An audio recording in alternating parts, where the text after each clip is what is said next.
A chance to give a eulogy to the mom. Hello, everybody.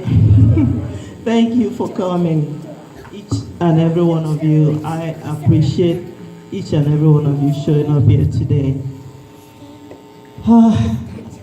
Thank you, those of you that came from, far away, drove all night to be here, wherever you come from.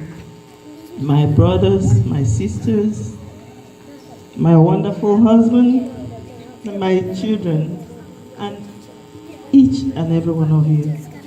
I truly, truly appreciate you people being here. I'll be brief because a whole lot of people have spoken about my mother. If you were there during her birthday party, you would have heard a little bit about her too. You all have said everything about my mother.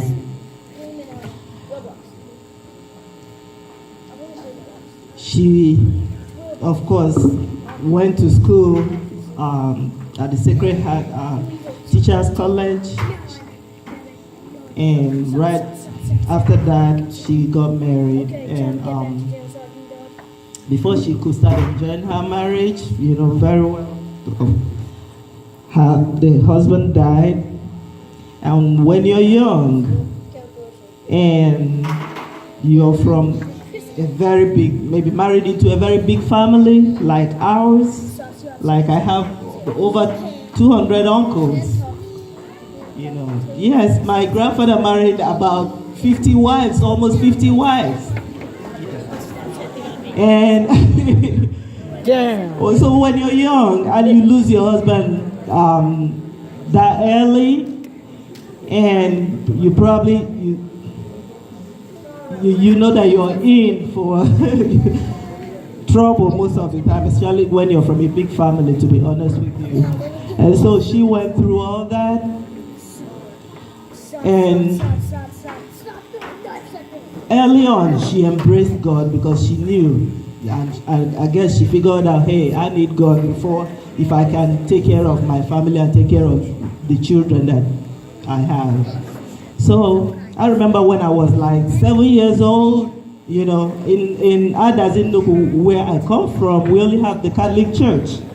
I remember then at church, one day I saw her, she was kneeling in front of the church when the church was going on. Inside, I was young, but I would wonder what is going on, Now I know that she was trying to make it right, from that early age in her life. She later, after her husband died, she started trading a little, trying to make ends meet with the little property she had. And eventually she went back to school and completed her education. She went to Isubwe College of Education and got her NCE and started teaching.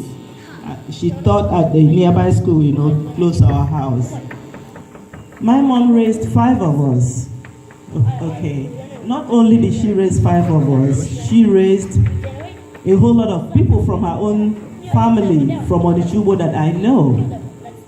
We were never alone. There's always somebody that will have to stay with us that she has to raise as a teacher. The same thing that she was raising people from her side, she was raising from our Ojiako family too. I remember living with a whole lot of some of my cousins, she trying to raise them. I learned a whole lot from her. I do. The most important lesson I got from my mom is that you always have to be, one, be bold. Tell it as it is. Tell the truth all the time. It matters to her a lot. And then the next thing, the first thing in her life is she has religion. She has God. You have to, she's a Catholic, she did everything Catholic. I heard somebody saying whether she was still dogmatic. Yes, my mom will never go to any other church but Catholic Church. That's who she is. And she did that up until she died. She knows that, God is her strength, and God remained her strength all through. If I had any problems with my mom, those of you that know will know that it's when I don't take her to church. I'm sure you people know that. If you hear my story out there, she didn't, baby, can you please come and take me to church today? Because Stella is not taking me to church today.